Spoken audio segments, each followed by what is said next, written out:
Reka rero nongere mbahe ikaze mu makuru n'ibiganiro tubashikiriza kumubonesha kure yanyu mukunda cane ya Isange TV. Ndabahaye ikaze, ndabahaye mwaramutse, abandi ndabahaye mwiriwe bivanye naho muherereye. Imbonesha kure yanyu mukunda cane rero ibashikiriza amakuru n'ibiganiro biba bitandukanye, aho by'umwihariko twibanda ku makuru aba arimo aravugwa ngaha mu karere k'ibiyaga binini, nk'amakuru haba arimo aravugwa muri politike, mu makungu, mu kibano, inkino, indero, agateka kazina muntu n'andi yose atandukanye. Mwe rero mudukurikira muri irya nino hatandukanye, ndabahaye ikaze kandi ndabifurize kugira ibihe vyiza. Amakuru yacu rero agira ashimikire ku ngingo nkuru zitandukanye. Amakuru yacu turaza kuyahera kuyarimo aravugwa mu Burundi. Mu Burundi ikiziga c'umunyamabanga mukuru w'umugambwe CNDD-FDD Reveriyano Ndikuriyo kiramaze gushikanwa mu Burundi kivanywe ngaho mu bitaro i Dubai. Turaza kubashikiriza ingene bari buze kuja ku kigandaro c'ico kiziga c'umunyamabanga mukuru w'umugambwe CNDD-FDD. Turaza kubabarira ese yoba yazize iki.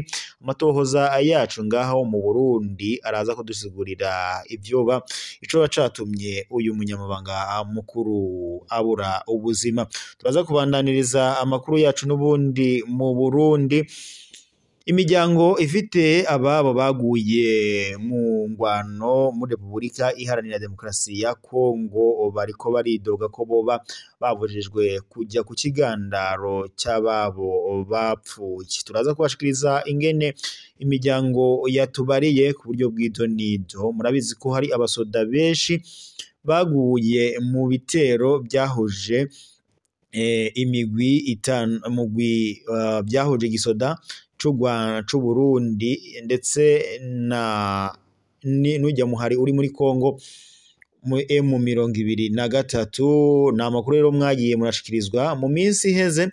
Murabizi ko igisoda c'u Burundi cajanwe muri Kongo gufasha igisoda ca FARDC guhangana n'ujya mugwi wa n'ujya muhari wa M23 ndetse nabo bafadikanije.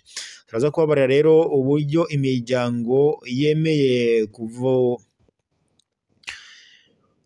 turaza kuza kubabarira nyene ibijanye n'imiryango mu Burundi. Turaza kubabarira ibijanye n'imiryango y'abasoda b'abarundi baguye mu ntambara n'abagwanyi ba M23 bariko baridoga ko babujijwe kujya ku kigandaro. Turaza kubasigurira ku buryo bw'idonido ingene aba barundi n'abarundikazi ishavu ririko riraniga. Reka rero mbanze ndabahe kaze mu makuru yacu ku buryo n'ubundi bw'idonido tugira duhere ko yarimo aravugwa mu Burundi. Mu Burundi umuryango w'umuhisi Reveriyano Ndikuriyo umunyamabanga mukuru w'umugambwe CNDD-FDD yamaze kwitaba Imana. Ubu rero bakaba bari amasoko yacu ngaha mu Burundi twari twohereje ijya i Dubai mu Barabu nyene mu bitaro aho uyu munyamabanga yaragwariye. Batubariye amakuru ku buryo bw'idonido ko uyu munyamabanga yamaze kwitaba Imana. Ubu rero ikiziga ce kikaba kimaze gushikanwa ku kibuga c'indege i Bujumbura, bakabagira bagiye kumushingura. Turaza kubabarira amakuru yose y'ingene vy'uyu umunyamabanga mukuru yoba yazize iki, ese vyavuye kuki. Ikiziga ciwe rero camaze gushikanwa mu Burundi.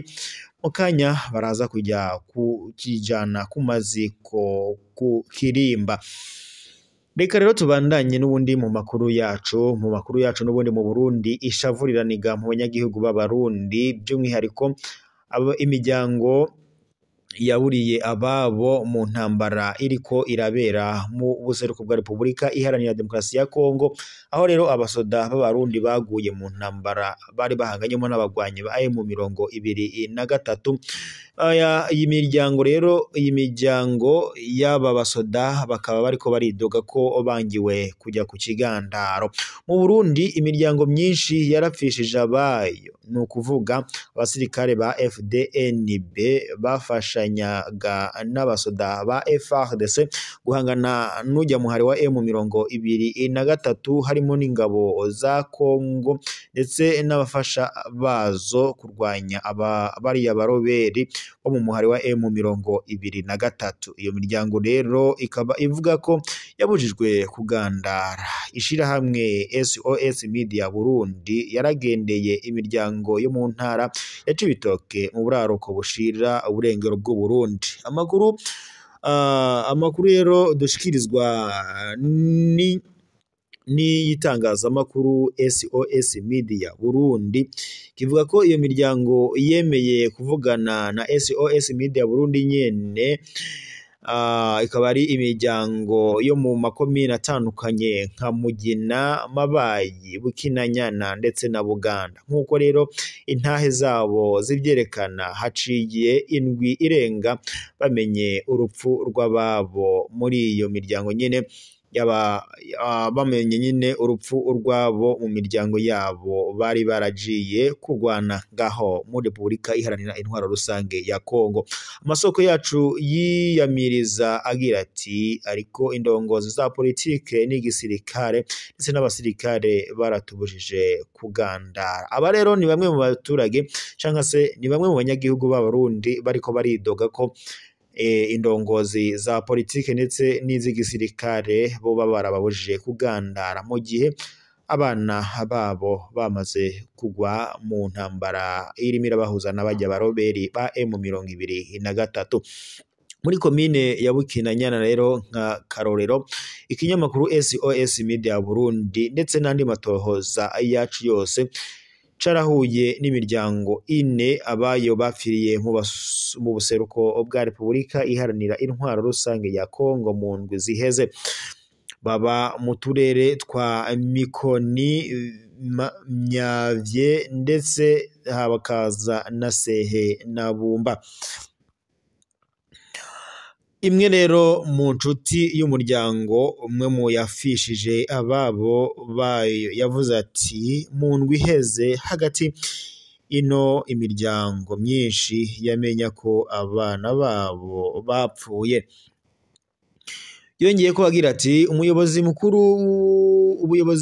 bukuru bw'ingabo z'u Burundi butanga amakuru make cyane kubijanye n'urupfu rwabo basirikare bo mu karere kacu. Hari imiryango yamenyeshejwe ko abana bayo bapfiriye mu mpanuka zo mu mabarabara, niko twamenyeshejwe. Ariko rero amakuru ava mu gisirikare yaramenye mbere amakambi abo bahisi bari barimwo bari bakorera mu makambi y'abasirikare bagwanira hasi ijana na cumi na kabiri 41 ndetse n'212. Umuvyeyi wo mu gace ka Mikoni harashinga intahe agira ati umuhungu wanje yapfuye mu ntambara yo muri Kongo, yariko aritegurira gukora ubugeni bwiwe. Muri rusangi rero nk'uko imiryango yabuze abayo ibivuga, abasirikare 12 bo muri izo komine zavuzwe aho nyene hejuru barapfiriye mu ntambara n'ingabo za M23 mu bihe vya vuba ngaha. Bamwe rero muri abo basirikare bamenyerejwe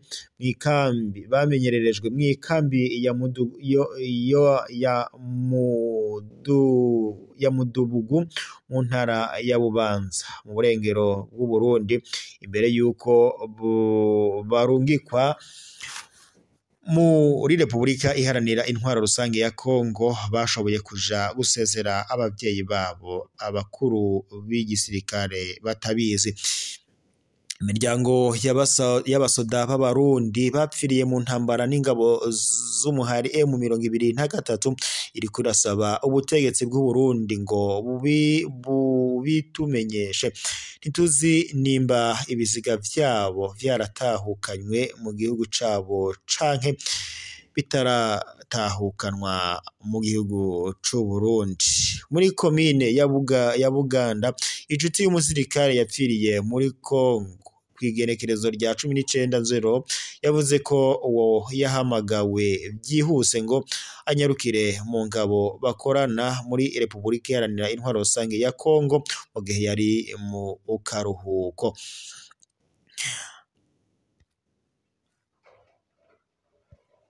Nk'uko rero n'ubundi amakuru akomeza aturuka mu miryango imwe n'imwe ibigaragaza nyene bavuga ko bashavuye cyane, barashavuye, ishavu riraniga. Isoko mu gisirikare ritashimye ko amazina amenyekana ryabwiye SOS Media Burundi ndetse n'amasoko yacu ko ibiziga byinshi bitashoboye gutorwa inyuma yaho intambara zikomeje gukora.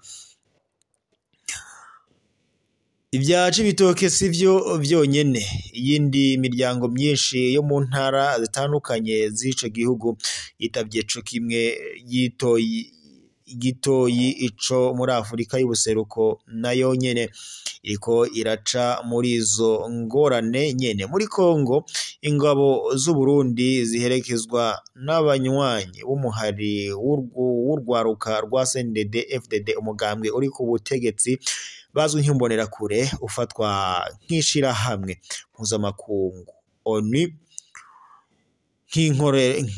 nk'inkorabara. Mu makuru rero yatohojwe n'amasoko yacu muri Kongo mu kwezi kwa Nzero, SOS Media Burundi yaramenye 3 muri bo bishwe muri Kongo vuba. Bakomoka rero aba bagandaguwe bakomoka kandi mu ntara ya Cibitoke, niko amasoko yacu yakomeje kugenda adushikiriza. Ni ishavu rero n'agahinda gakomeye, ishavu riraniga ku Barundi. Abarundi n'abarundikazi barashavuye mu gisoda ndetse n'indongozi nkuru muri politike mu Burundi. Bariko barazidogera cane bakavuga ko zitaba zibaha agahenge ngo ntizishaka ko bajya ku kigandaro, ntibashaka ko bagandara kubera abana babo bagandaguriwe muri Repubulika Iharanira Intwaro Rusange ya Kongo aho bahanganye no muhari w'abaroberi wa M23. Reka rero dusozerere amakuru yacu ngaha Barundi namwe barundikazi mwihangane, ivyisi niko bimera. Ikiziga ca Reveriyano Ndikuriyo twababwiye amatohoza yavyo, turaza gukomeza dukurikirane kubijanye naho yagiye bamujanye ku Kirimba, twabarega ko yari amaze gushika ku kibuga c'indege ca Bujumbura. Reka rero mbashimire mwese mwari mukurikiye amakuru n'ibiganiro tubashikiriza kumbonesha kure yanyu mukunda cane ya Isange TV. Twabashikirizaga amakuru n'ibiganiro bitandukanye aho twagaruka ku ngingo zijanye n'amagara y'abantu ndetse n'umutekano ngaha mu karere k'ibiyaga binini. Weho rero wadukurikiraga uri mu Rwanda, mu Burundi, Tanzania, Repubulika Iharanira Intwaro Rusange ya Kongo, mu Buganda, muri Kenya ndetse no hakurya y'ibiyaga binini muri Amerika, Australia, Iburaya ndetse n'ahandi hatandukanye. Ndabashimiye kubandanya mukurikira amakuru yacu. Reka dutere yambu abari ngaho mu Kigobe, abari Karusi, abari Bubanza, Gitega, Muramvya, Makamba, Bujumbura, Rugombo, Rumonge ndetse n'abandi bose bari mu ntara zitandukanye. Ndabahaye kaze, ndabishimiye mukomeze gukurikira amakuru n'ibiganiro tubashikiriza. Wowe woba utarafyonda sabone canke partage, reka ndakwibutse ucufyondaho maze uzoba wa mbere kubona amakuru n'ibiganiro tugushikiriza kuri iyi mbonesha kure yanyu ari nayo yacu ya Isange TV. Amakuru yacu rero nagasaga, mukomeze mugire ibihe byiza kandi mwe Barundi namwe Barundikazi mwabuze abanyu muri iyo ntambara yo muri Kongo ihanganishije umuhari w'abaroberi wa M23 n'igisoda c'u Burundi ndetse nabo bafadikanyije nk'ingabo za FARDC za Kongo ndetse n'abacangero. Reka rero tubabwire mwihangane nyene, turoza kubasabira ko abo biraba twovuga nk'abaja twababarira nyene nk'abakuru b'igisoda mu Burundi ndetse n'abanyapolitike ko bogira ico bakora kugira abafashe iyo miryango kuba yojya kugandana nk'uko bavyimfuza, maze ababo baburiye ubuzima muri iyo ntambara nyene bakabasha kubagandarira. Reka rero ndabashimire, mukomeze mwihangane, mukomere mwe mwese mufite imiryango mwese mwabuze abanyu muri iyo ntambara yo muri Repubulika Iharanira Intwaro Rusange ya Kongo.